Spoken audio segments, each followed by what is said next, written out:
Existe um conceito muito específico que sempre me pegou bastante, o do homem do potencial. Aquele personagem que claramente tem algo especial, que demonstra momentos de genialidade, que é reconhecido pelos outros como alguém com grande futuro, mas que, por um motivo ou outro, nunca alcança esse destino.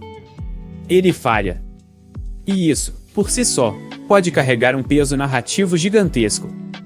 Dois personagens vêm à mente imediatamente quando penso nisso: Megumi Fushiguro, de Jujutsu Kaisen, e Seishiro Nagi, de Blue Lock. Dois personagens de mangás bem diferentes, com estilos de narrativa distintos, mas que compartilham esse mesmo arquétipo do gênio incompleto.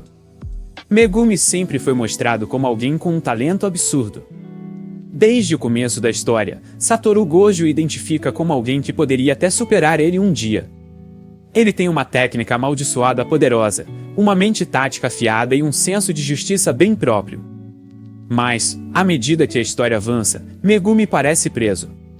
Preso em seus próprios conflitos, no peso das expectativas, em sua culpa por Tsumiki, em sua hesitação. Ele nunca explode, nunca se realiza por completo. E então, ele é possuído por Sukuna. Daí vem o choque. Não é só a tragédia de ver um personagem querido cair nas mãos do vilão. É o fato de que todo aquele potencial se perdeu. De que, talvez, ele nunca fosse realmente o escolhido. Ou talvez fosse, mas não conseguiu se tornar. Isso machuca. Mas também é fascinante. O mesmo vale para Nagi. Em Blue Lock, ele é um prodígio natural. Um jogador absurdamente habilidoso, com uma intuição para o futebol que desafia qualquer lógica. Mas ele não tem ambição. Pelo menos, não no começo. Ele joga porque é fácil, porque é divertido. Ele até encontra um rival que desperta algo nele, que o faz querer evoluir, depois exagir, mas no fim das contas, ele estagna. E quando ele perde para Barou, é como se o mangá estivesse nos dizendo: não basta ter talento. Nagi teve um momento de brilho, mas ficou nisso. Não foi o suficiente. A narrativa o deixa para trás.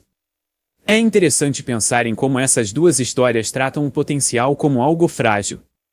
Algo que, sem a mentalidade certa, sem as escolhas certas, sem sorte até, pode simplesmente desaparecer. Existe quase uma lição nisso, como se os autores estivessem dizendo: potencial não realizado é igual a nada. Mas também tem um outro lado. Porque esses personagens ainda são impactantes. Eles ainda movem a história, ainda nos emocionam, justamente por causa dessa falha. Porque eles representam algo que vemos o tempo todo na vida real: gente brilhante que não vai até o fim. Gente promissora que quebra no meio do caminho. E aí voltamos à ideia do homem do potencial. Ele é trágico. Ele é frustrante. Mas ele também é incrivelmente humano. E, quando bem feito, pode ser mais memorável do que o herói que vence tudo. Dito isso, vale perguntar: Jujutsu Kaisen e Blue Lock fizeram isso bem? No caso do Megumi, minha opinião pessoal é que a execução teve problemas. A ideia é boa: mostrar como o peso emocional, os traumas e a falta de ambição ativa podem levar alguém ao fundo do poço. Mas o tempo de tela que ele tem, especialmente no arco da incursão de Shibuya e depois no Kulin-Gane, é pequeno demais para que a queda dele tenha o impacto que poderia ter tido. Eu digo isso em grande parte porque seu último grande conflito antes de ser salvo pelo Itadori vem na forma de uma luta contra Redigi, um personagem que o amaldiçoou, e que, convenhamos, não carrega um peso narrativo ou simbólico muito forte no mundo de Jujutsu Kaisen. Ele é, no máximo, um antagonista funcional.